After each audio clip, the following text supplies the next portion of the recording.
Welcome back, everyone. Being back to school can be challenging for all kids, but it can be particularly difficult for students with learning disabilities.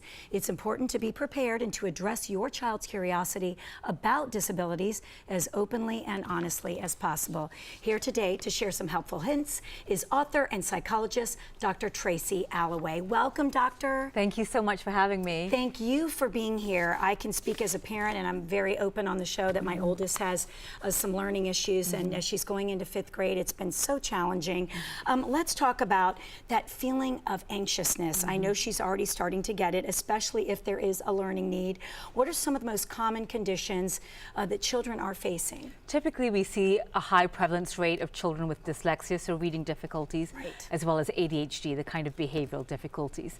And sometimes we think of ADHD more the hyperactive and impulsive, and we forget the ADD, or the inattentive subtype. Right. Yes, that's what my daughter has been diagnosed with, the inattentive part of it. Yes. And in your new children's book, I know you take a creative approach to help us all kind of better understand these conditions. Tell us a little bit about how you can do that and arm our parents out there with the knowledge they need to really help their child succeed for the new year. Really, the goal for these books and my whole research over the last 10-15 years, Christine, was to turn learning disabilities into a superpower. So while they have certain challenges, this is great. I wanted to be able to identify their super strength. And so when we're talking about ADHD, these children have what's called a hyperfocus. They're able to identify and remember verbal conversations that most of us will forget, weeks and months later. Right. And same with dyslexia, one of their superpowers is this photographic memory.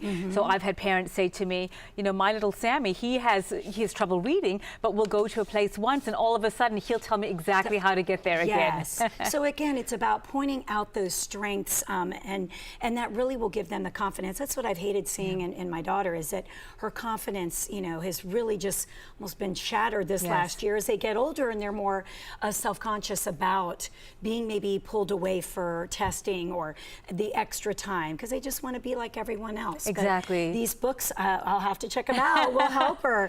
And then also talk about just some of the other ways we can ease the stress of just going back to school in general. Yeah, so sometimes just having kids prepared and for themselves having a little tip. And so a couple quick tips that they can do as well is move when they learn. And there was a longitudinal study. They followed children over a year of moving while they were learning, whether it was math or spelling words. And these are children, in a typical classroom, and they compared them to children in a more traditional sedentary seated classroom. Interesting. And they found that when kids move around, when they learn, their spelling scores improve, their math scores improve, because your brain is getting that blood flowing while you're learning. Yes, and it makes sense. And then you have a second tip about just making sure we repeat information intermittently. Tell me more about that. Yes, so a lot of times when we study, children will rehearse that information or they'll read it again and again. And research has shown that that is the least effective study strategy. Really? So switch that around and ask your son or daughter when they're learning is to repeat that information and what we call intermittently. So not every night before bed necessarily, but maybe in the afternoon, mix it up, sometimes in the morning before you go to school. Right. And that intermittent repetition of information is almost keeping your brain on its toes. Got it. It's going to help boost that working memory, which is so critical for learning.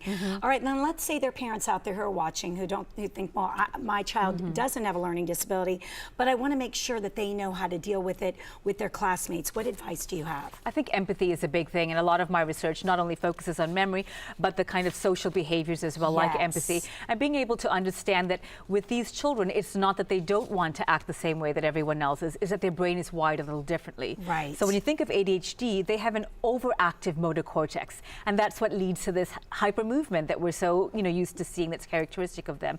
They're not trying to do that, but their brain is it's kind of putting them on that go super speed mode. Right. I think as a parent, no matter what, teaching empathy is so key, because even this year I found with my daughter, I was like, is somebody picking on you? Or, and it's maybe in subtle ways the children are reacting to her differently, because I really noticed a marked difference this year. So at the end of the day, it's, just teach your child to be, willing to see people in their best light, in their best selves, and with compassion. That's such a a great message. And any other tips and advice you have for us?